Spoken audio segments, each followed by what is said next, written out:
من أحمد رشيد ميران دانشتو شاری هەولێر.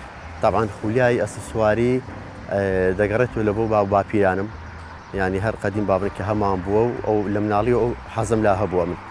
ئیدی ئەوە بوو کە بابڵێن 2011 دووبارە کە بابڵێن ئەسپی تایبەت بە خۆم کڕی لەو وەختیوە زیاتر یعنی ئەو خولیای پەڕم پێدا و ئیشم کرد لەسەر وەچەی نوێ و یعنی ئینتاجی بابڵێن ئەوی کە لە دنیای مەڕووبە. هەر وەک دیارە یعنی ئەسپی عەرەبی لە دنیای لە مەڕووترین ئەسپەکانی جیهانە. ئەوەی کە ئەمەش بابڵێن گرنگیمان پێدا ئەسپی جەمالە و طبعا لێرە ئەسپی تکەشێ ئەسپی کوردی هەیە، زیاتر برادرانی ڕۆژهەڵات گرنگی بە ئەسپی کوردی دەدەن، بەس ئەوەی کە بابڵێن ئەمە گرنگ پێ دەدەین ئەسپی عەرەبی جەمالە. ئەوەی کە هەر کەسە و ئارەزوشی تایبەت بەخۆی هەیە، حەزی لە ئەسپی کوردیە بابڵێن ئەوش تایبەتمەندی خۆی هەیە، بەڵام ئێمە زیاتر وەکو ئەو ڕێکخراوی کە دامان نایە حەزمان لێ بابڵێن ئینتاجی ئەو ئەسپەی لە کوردستان زیادکەین وەکو ئەسپی جەمال. ئەوەی کە جای دەکاتەوە بابڵێن جوانی و سەرنجڕاکێشی و سەر و مری و یعنی حرەکە و خینگەرمیەکەیتی کە لە ئەسپەکانێکی جای دەکاتەوە. تا ئێستا 4 ئینتاج جوانی خۆم بووە کە لەلای خۆم لەدایک بوونە، گەورە بووین و جوانم لێ وەرگرتینە. ئینتاجەکانیان کە لێرە لەدایک دەبن مووی پرسیان دەردێنین و لەگەڵ ڕسمەکانیان دەگرین و لێرە فەرعی منەظەمەی واهوو هەیە، لە بۆیان دەبین و ئەوان دەنێرن مختبەری لە ئەڵمانیای. لێ پاش فترێک بابڵێن کە داک و بابی متابق بوو، ئەو وەختی جوانەکەشی کە بابڵێن لێرە ئینتاجی خۆمانە پاسپۆرتی دەدرێت.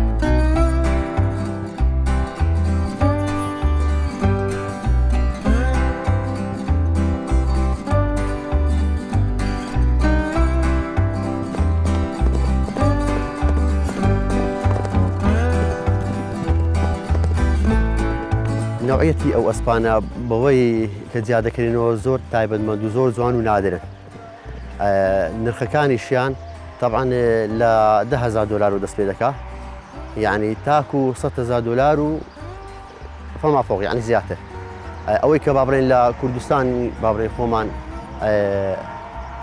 تاکو $150,000 یعنی سعری هەبووە کرایە. یعنی ئەو میهرەجانەی کە بابڵێن لە شاری هەولێر کە لە یانی هەولێری نێودەوڵەتی میهرەجانی سۆمەڕیەی تقریبا نزیکەی 111 ئەسپ بەشداری کردبوو بابڵێن بە ماین و ئەسپ و جوانی و جوانەمانی جوانە ئەسپ. لە کلاسی خۆم ئەمن بە ڕۆزەی پلەی سێمم بەدەستینە و بەدایانەش پلەی چارەم بەدەستینە، بە دوو ئەسپی بەرجانی بابلیبانی بەشداری کردبوو.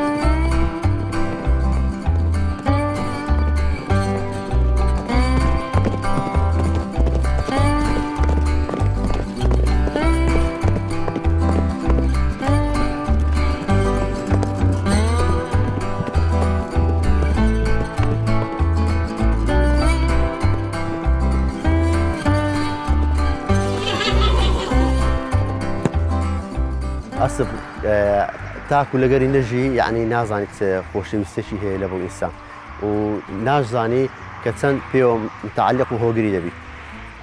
طبعا چەند زیاتر لە نایبی و ئیحتیمامی پێ بدەی زیاتر دەتناسی.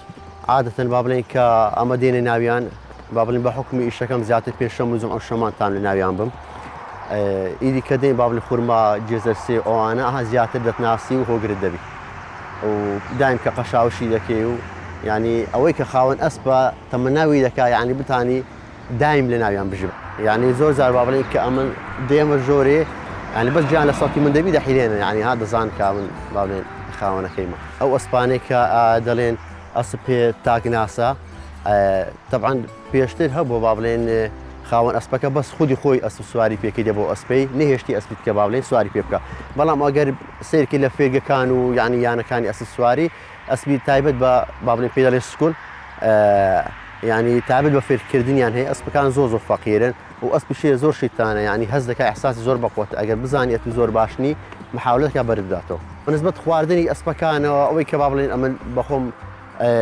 جۆی لە ئاشکرای دەیان دەمێ لەگەر نەخالە و لەگەر کاوێنجەی تێکرد دەکەم کەمە چکایان دەدەمێ با بڵێن کای قەسەر ئەوانە و هاوینیان شفتیان دەدێنێ هەندێک جار و خورمایان دەدێنێ سێ و جێزەیان دەدێنێ ئستانانیش دووشاویان دەدێنێ